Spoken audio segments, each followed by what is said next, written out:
Search for us on social media. We're on Facebook, Instagram, and Twitter. I think it's time.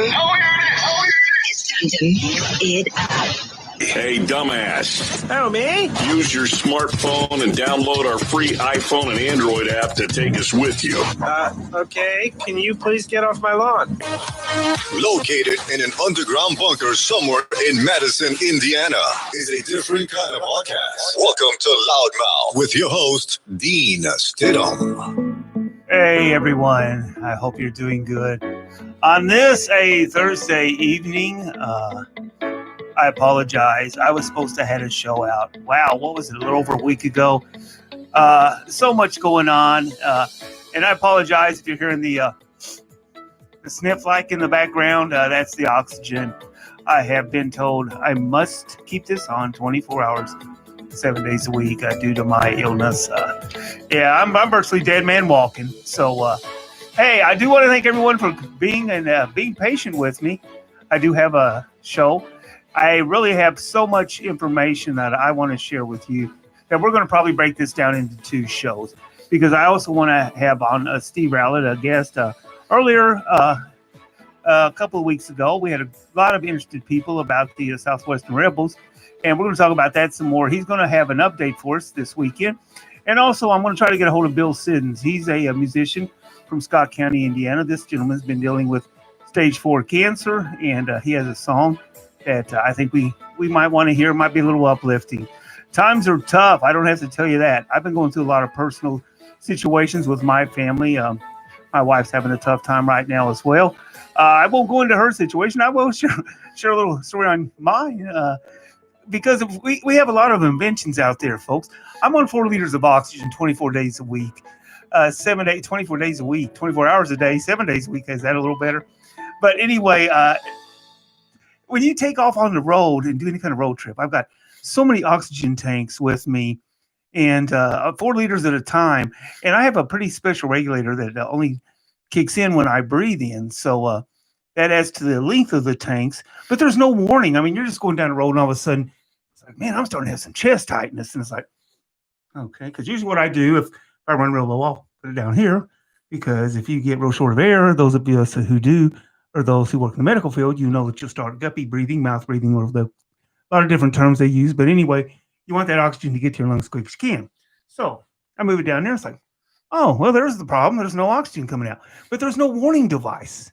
Nothing on an oxygen tank. You would think they put on these little regulators just so someone goes ding, ding, like big dummy, you're about to run out. But there's nothing.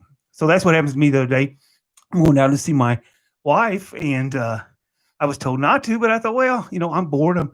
What else can you do with COVID, especially when you have a situation like I have? So I run down there, and then, of course, I take a medication I won't go into too deep, but when it hits, and it's bathroom time. So she was craving a sandwich from a special place, so I stopped in there. Long story short, it took me an hour to drive to her location and another hour to get to her once I got there, due to the oxygen and everything being shut down. So make sure, folks, if you get on the road, if you got to use the bathroom, you think you might have to, you better make sure there's a lot of gas stations, because I don't know where else you can go in. You can't go in any restaurants because this place was Arby's, and there was a sign that said dine in open. And I thought, wow, that's awesome. Well, I get them trying to hit the door, and it's locked, and it says, well, that's from 11 a.m. to 2 p.m. I don't know whose great idea that was. That's a marketing genius. If you want to go to Arby's, guys, we got to get ready and go from 11 a.m. to 2 p.m. I love Arby's food, but come on, it's not that great of a dine-in experience. So, of course, they wouldn't let me use the bathroom. And I understand they have rules and regulations. But to top it all off, I had to pull up to the side because she wanted a chicken sandwich, and they just dropped it in the deep fryer. So there was another 10 minutes. So the things we pray for sometimes, it's a good thing I have a sense of humor. But anyway, I was able to get through it with some help, and everything worked out okay there. I do want to give a special thanks to a few people here before we get started. I would be dismissed if I didn't do this. Special thanks goes out to the Bonko squad. My wife plays Bonko with these ladies, fantastic ladies. I know 2 of them. The one I do not know, have not had the pleasure of meeting, and that would be Paula Harmon. But Paula, I want to thank you. These ladies prepared meals for us. Rita Edwards, and I'm telling you, these ladies can cook, man. And yeah, I know I need it, but we won't go into that either. And also, I want to thank Linda Vance. Linda now goes back a little way. I've known Linda for a long time. She was my wife's maid of honor the day we got married. So special thanks goes out to those three individuals. Also want to thank Dwayne and Linda Miller. They've been delivering meals to us as well. Dwayne and me go way back due to the fact we work together with EMS. And most of the people in Jefferson County probably know Dwayne and his beautiful wife, Linda Miller. I also want to thank Karen Joyce, who I worked with in the past. She was a dispatcher, also worked on the streets. Karen's been a big help to us. Carmen Elliott, who is the coordinating supervisor at King's Daughters Hospital for EMS, has been a great help. And, of course, Tammy Ingram, she's been sort of my key grip person. Key grip, or gopher, you might want to call it. She's the one who does the jobs nobody else wants to do, mainly me. And, no, in all honesty, Tammy's been a great help. She's done the running for us. She's done some cleaning for us. And all those people. And if I have left anybody out, please forgive me and let me know. It's times like this when you find out just how special people are. We've got a great show straight ahead for you. And we're going to kick it off, I believe, with Denzel Washington. And we'll do that right after this. Hey, you're listening to Loudmouth. My name's Dean. Thanks for hanging in there. And it's nice to be back. Oh, hey, Andrew. How was school today? Tommy was teasing me about my haircut. The next thing I knew, Tommy had immobilized me with a headlock and gave me what is referred to colloquially as a swirly. This isn't how kids communicate. Play is a child's first language. That's why play therapy can be a powerful tool for addressing a child's cognitive, behavioral, and emotional challenges. To learn more about play therapy and registered play therapists, visit a4pt.org.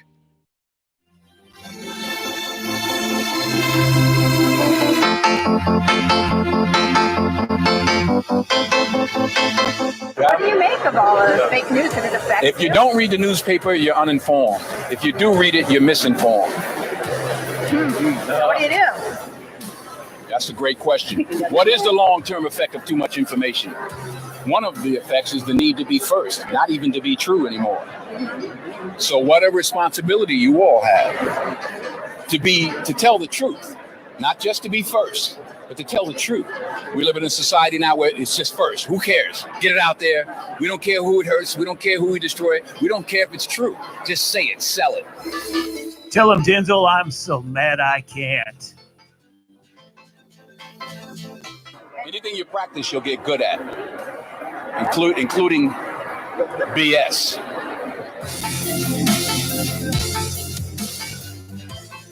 And what he says is very true, ladies and gentlemen. In fact, we got a big show coming up. I apologize. I've been off the grid here for a while. Some personal things going on, a lot of health issues.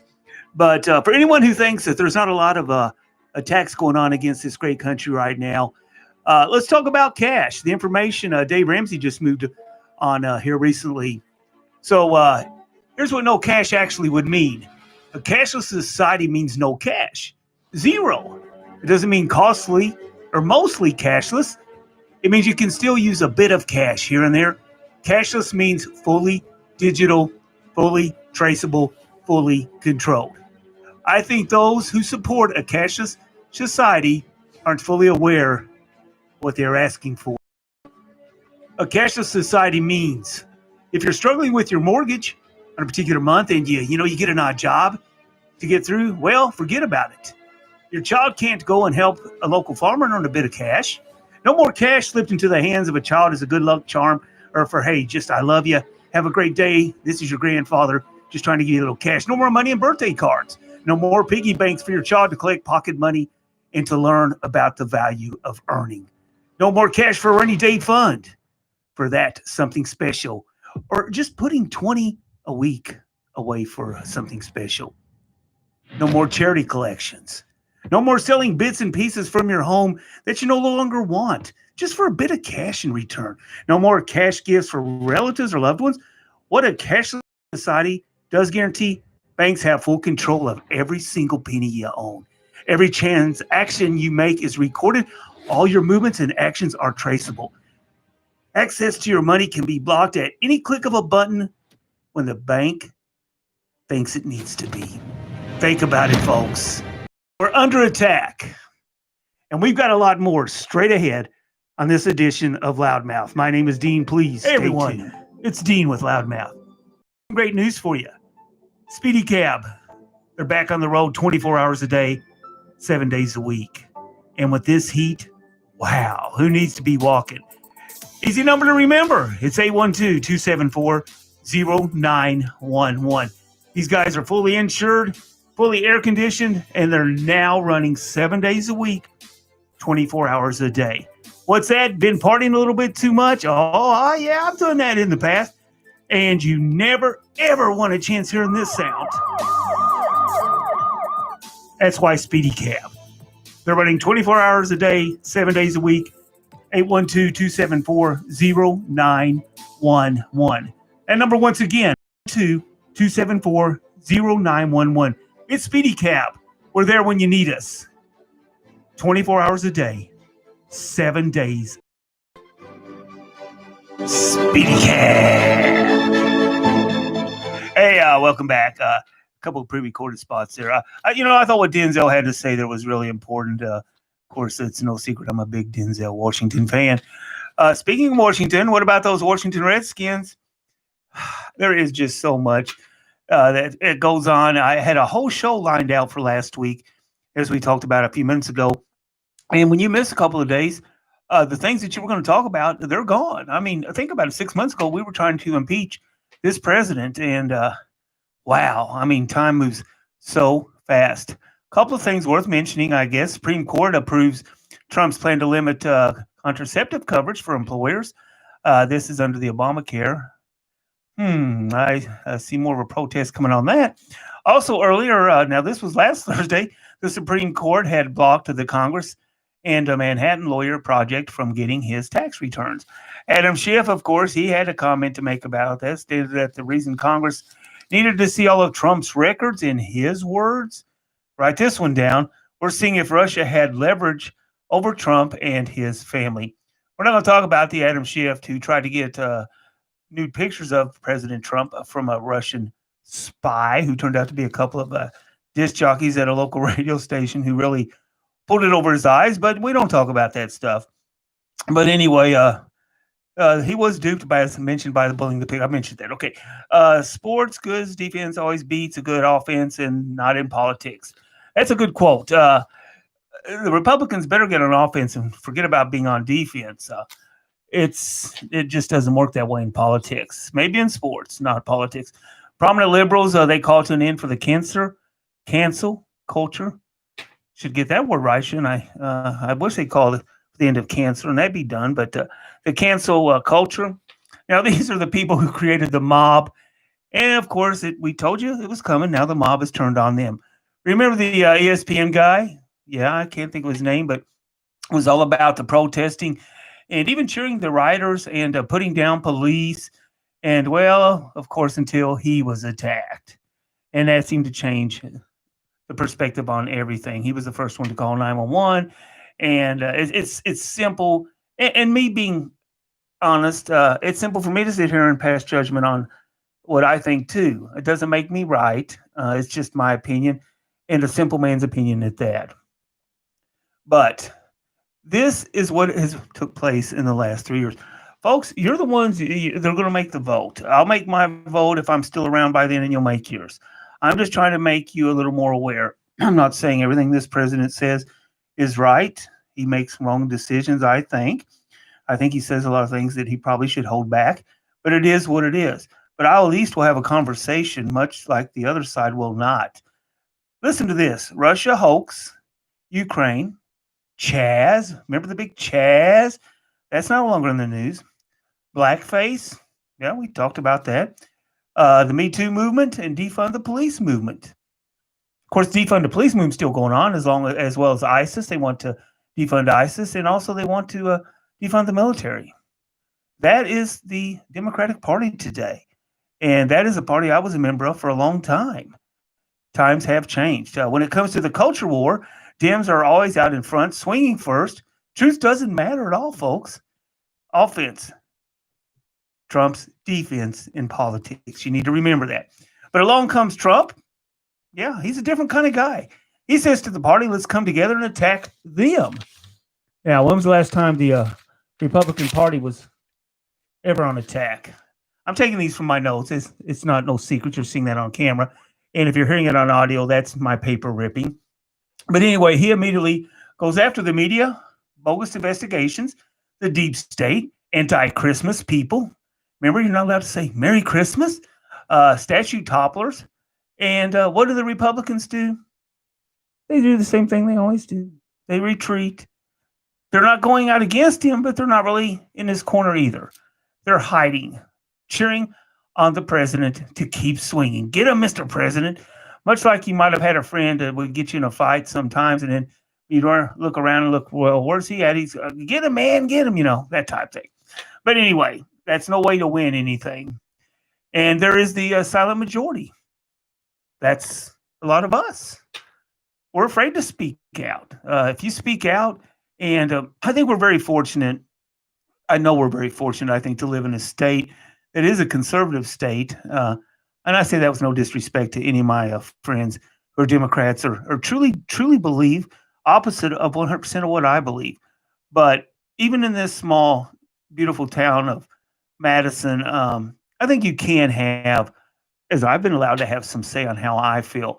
Now, job-wise, it doesn't matter anymore. I no longer am employed due to my medical condition. But there are a lot of people out there who are so afraid of speaking out for the fear of losing their jobs, not working or being called racist. I mean, that seems to be the big term. If you disagree with anybody anymore, you're racist. FYI, William Barr, who is under constant attack, well, he was AG for 2 other presidents, and they sing his praises, which brings me to the next point.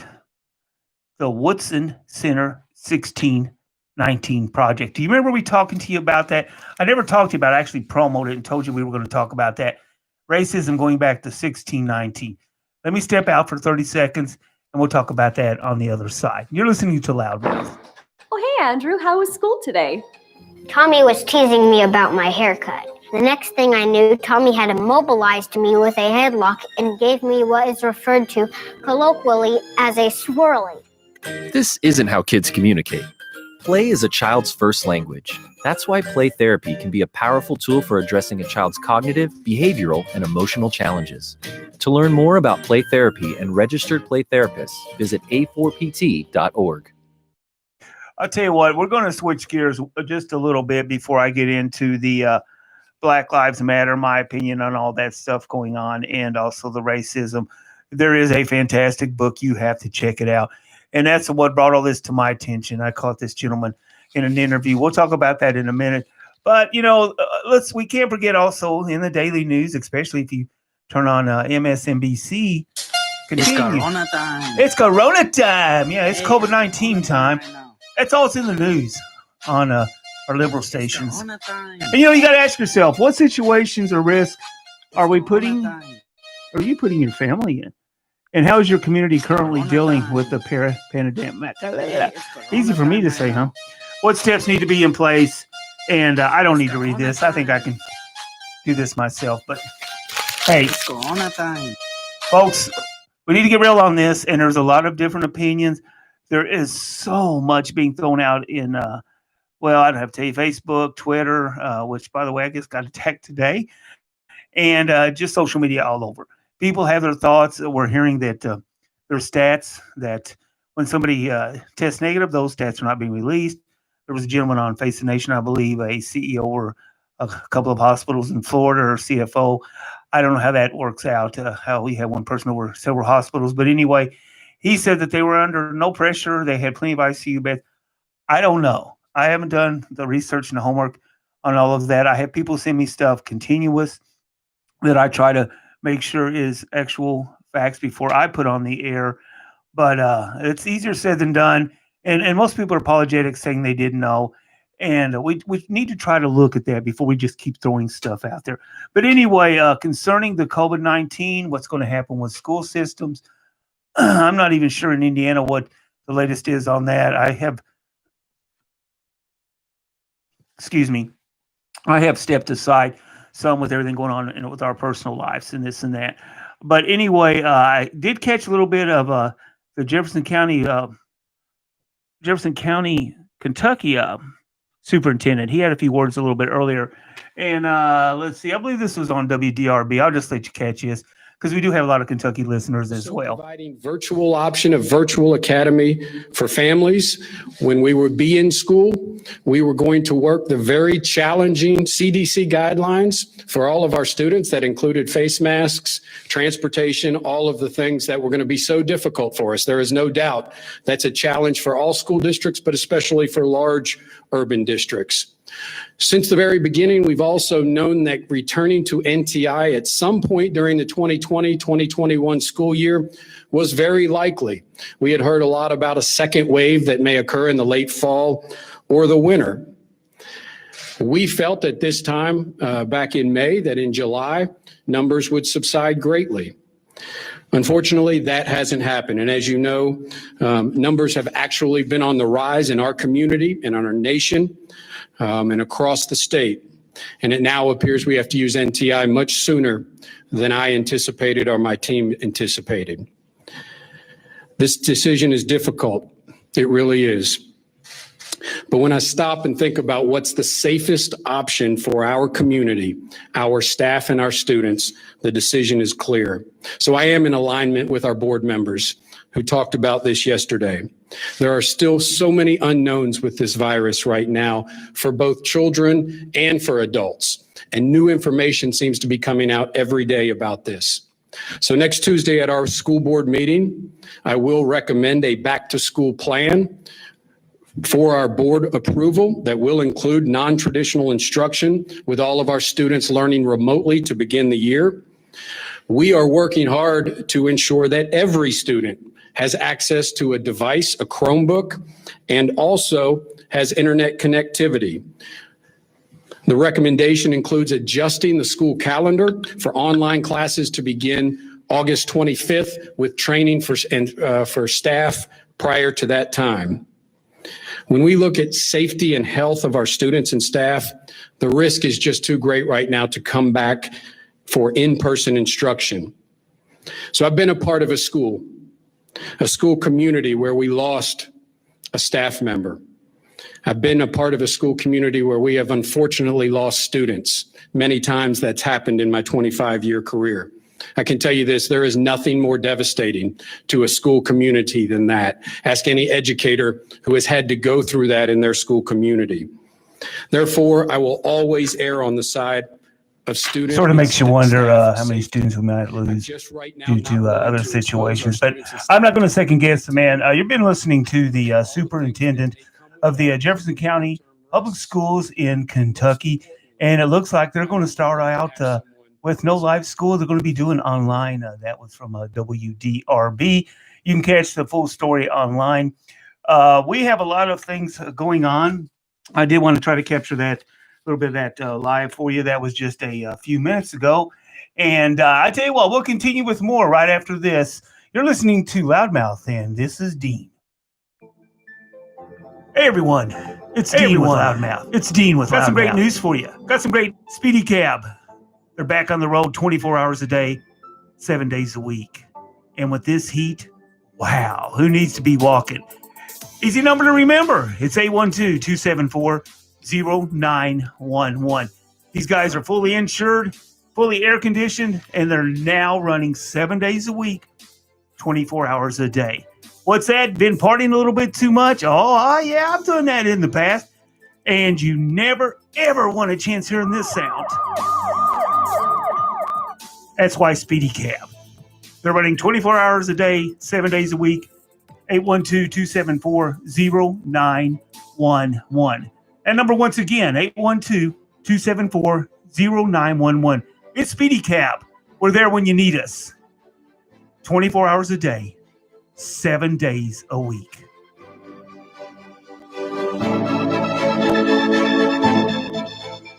Speedy Cab. Yeah. I want to thank Speedy Cab for sponsoring this week's show. Black Lives Matter.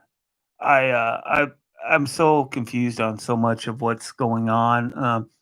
I asked in a post that I did earlier this week if anyone knew, excuse me, of anyone who has benefited from the Black Lives Matter.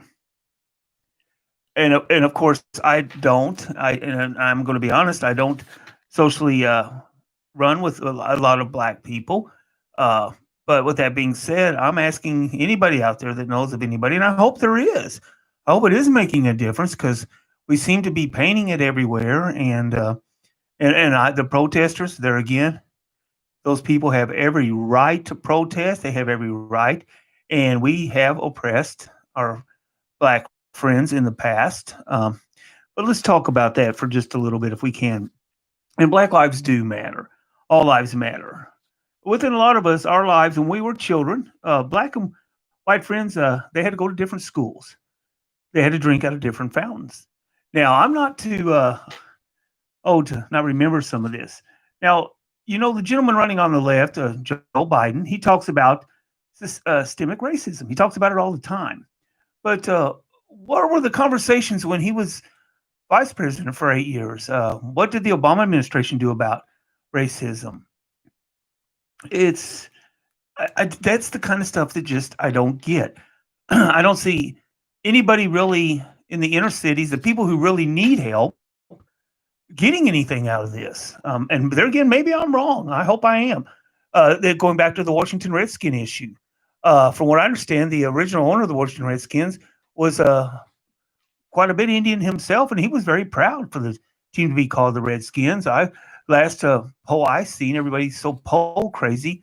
I don't put a lot of stock in them, but polls I've seen said that 80% of Americans are fine with the Redskins staying the same, and 75% or more Indians are okay with it. So why the hell are we changing it? Because of the squad of four, or whoever on the Democratic side, the progressives yelling, "We got to get rid of this stuff." It goes back to the Southwestern Rebels thing. I mean, folks, it's a name. Nobody's being demeaned that I can see. My name's Dean. Call them Loudmouth Dean idiots. I mean, I don't care. It is what it is. Maybe I see things wrong. I know a lot of times my family say I do. So, but anyway, that's just sort of the way I feel. But anyway, they immediately go after the media. We talked about this. So let me move on here. I wanted to talk about I'll find out. Let's see here. I've got my notes mixed up, and okay, here we go. Now, there is a silent majority. We talked about that. There is a gentleman who come out with a book. I had not heard of this gentleman until then. Robert Woodson Sr. Don't know if you heard of this man. You need to really check this book out. It's called The 1619 Project.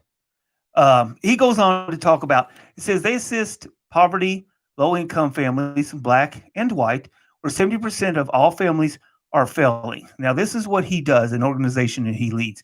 They find the 30%, they take the 100% of the inner city.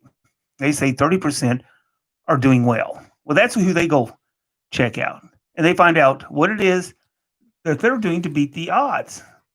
They're raising their children to be great citizens and to become productive citizens.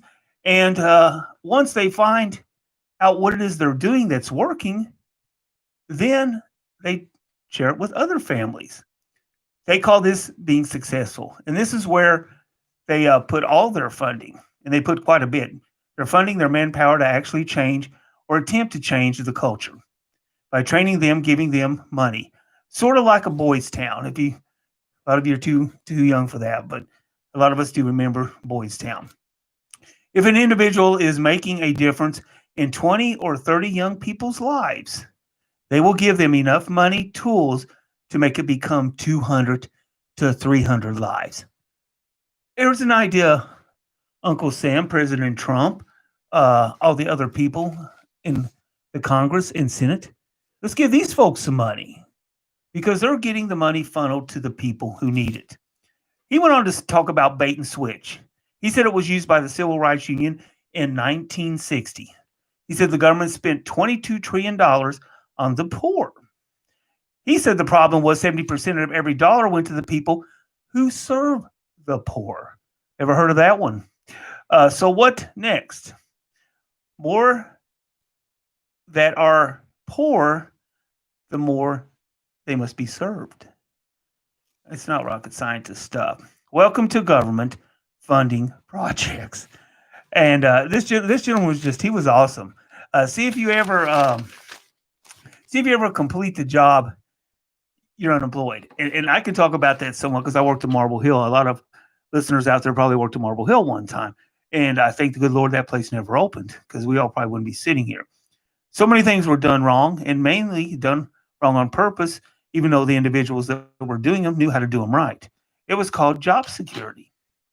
Government would pay you to do it. If you did it wrong, they'd pay you to tear it out and do it again. And when a couple of people brought this to issue or brought it to task, they were fired. There was more than a couple because I was one of them. But anyway, that's another whole story. But he said, if you ever complete the job, you're unemployed. And that's why I have a lot of problem also with our scientists on the global warming. So many of them are government-funded scientists. But this has been going on since the beginning of government. Social Security, talk about real quick. A lot of what I'm reading here is his words almost verbatim. But he said black to black lives. So with people who serve the black community, paid by government, they realized very quickly the more to serve or help meant more money for the servers. Remember, 70 cents on the dollar went to the people who were sent to help the poor. Compare that to when slavery ended. For over 100 years, 80% of black families had a mother and father. So when struggling families see that if the father left the family, they would receive supplement income. So starting to get the picture, these families were struggling, as a lot of people were back in the day. But they were really doing the right thing by raising their families right. Well, here comes the government, knowing that they're struggling and saying, these servers are saying, well, hey, if dad was to leave or something was happened, you'd probably be better off financially anyway than you are now. Folks, this goes on. I know people personally who have scammed the system tremendously. And I know people who have worked for state and government places. And I'll go on record as saying it. I'm not going to give out a name, but have told people, you'd be better off if you didn't go to work.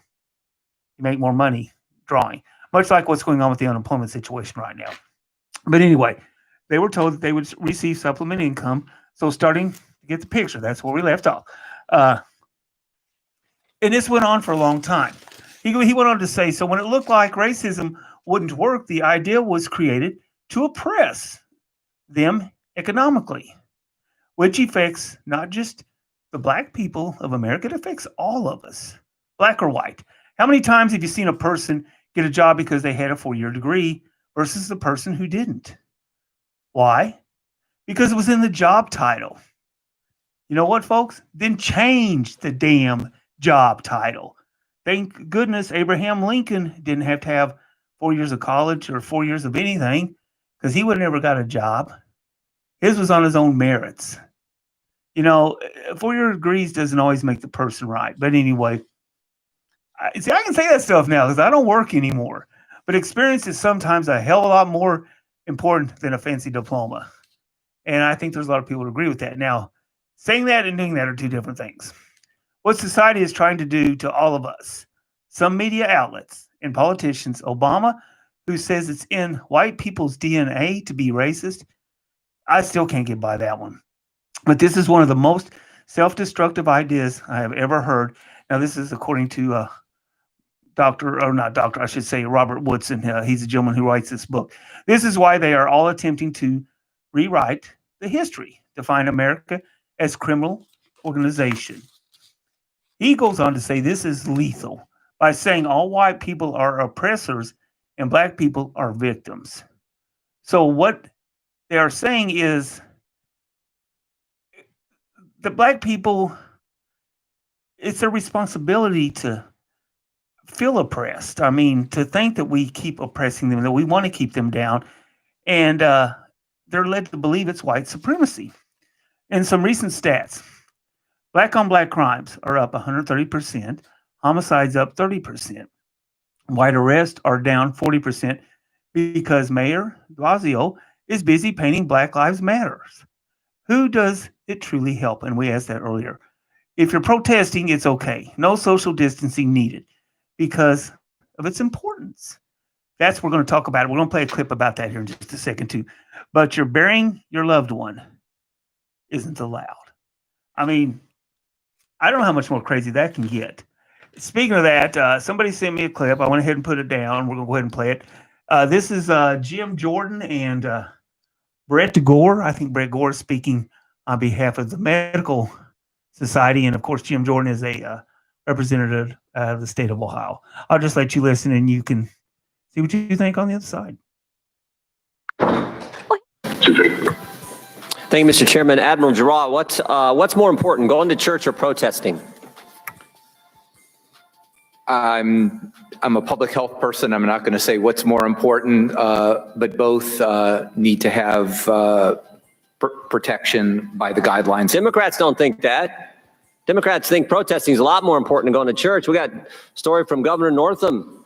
16 people go to a sanctuary that holds 225 people. They get cited. Nothing happens to thousands and thousands of people who protest not maintaining social distance and not wearing a mask. How about this one? What's more important, going to a loved one's funeral or protesting? We absolutely need to be consistent in the way we apply things. And there's obviously some inconsistency. That's because the First Amendment is the First Amendment, not just parts of it, right? I'm not a constitutional lawyer. No, but you're an American citizen. You understand your rights. You understand the Constitution, the Bill of Rights, the First Amendment. It has a number of rights. It doesn't just say protesting trumps everything else. Mayor de Blasio, when New Yorkers who had gathered to mourn a Hasidic rabbi, he said this: my message to the Jewish community and all communities is this simple. The time for warnings has passed. I've instructed NYPD to proceed immediately to summons them.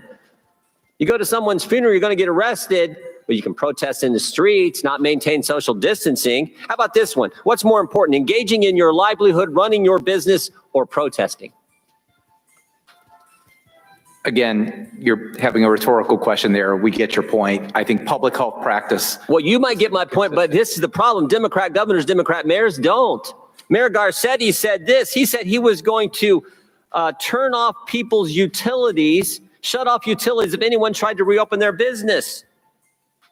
Unbelievable. And yet, Mayor Garcetti, here's what else Mayor Garcetti said. He said, back in April, he said, snitches will be rewarded. What's more important, rewarding snitches for ratting out their neighbor who goes to an empty beach, or actually having the police stop rioters and looters and big groups destroying national monuments and protesting and destroying private property? Which one do you think of those is more important? Well, let me make a statement that public health standards need to be consistently applied. And when they're inconsistently applied, there's going to be a lot of frustration among the people who are trying. No kidding. No kidding. And we have seen the height of inconsistency from Democrat mayors, Democrat governors all over this country. What do you think is more important, Admiral? The president cutting off travel to China, where this pandemic started at an early date, or Joe Biden calling that same action xenophobic? Which is more important?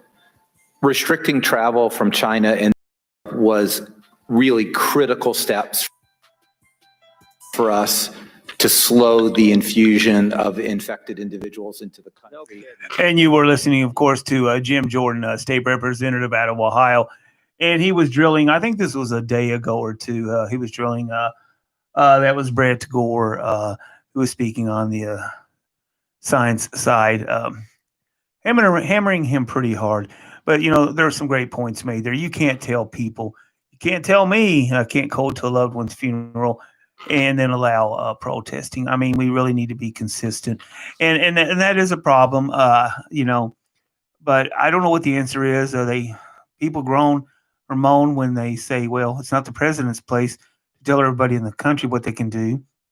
So when he leaves it up to the governors, then the governors get slack because there's not two states. I mean, hey, I can be over in Kentucky in 10 minutes, and the laws and rules over there are different than what they are over here as far as COVID-19. But anyway, thought that was worth playing.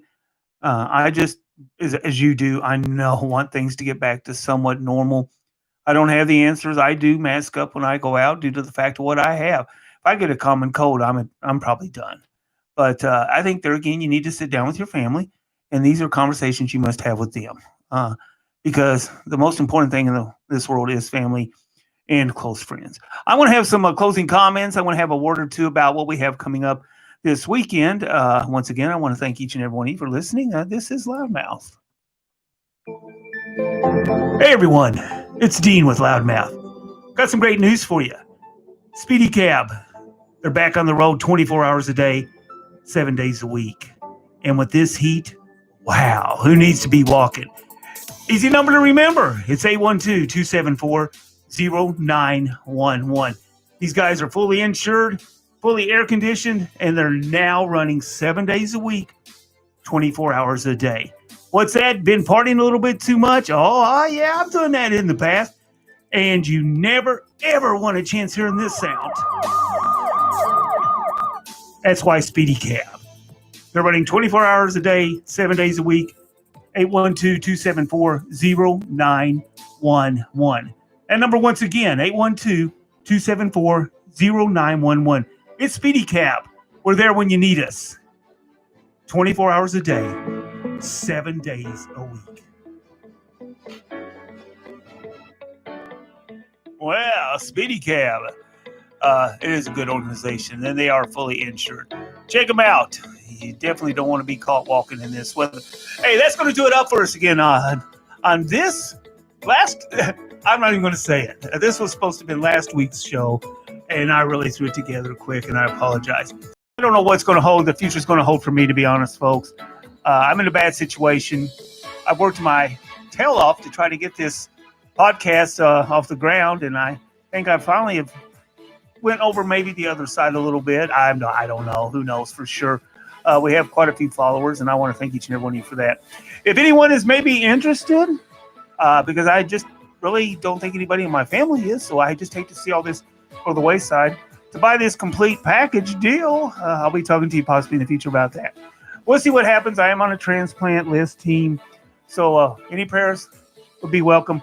And on that note, I do want to thank once again Rita Edwards, Linda Vance, Paula Harmon for feeding this big ugly galoot this week. You ladies are fantastic. Dwayne and Linda Miller, goes without saying, you guys are always there for us. Karen, Carmen, Timmy Ingram, and anybody else I might have left out. Hey, thanks again. God bless each and every one of you. And I'll be talking to you real soon. We hope to have Steve Rowlett on this weekend. And also a good friend from Scott County, Indiana, fellow musician and cancer survivor, Bill Siddons. That'll all be coming up this week. In the meantime, stay safe and good night.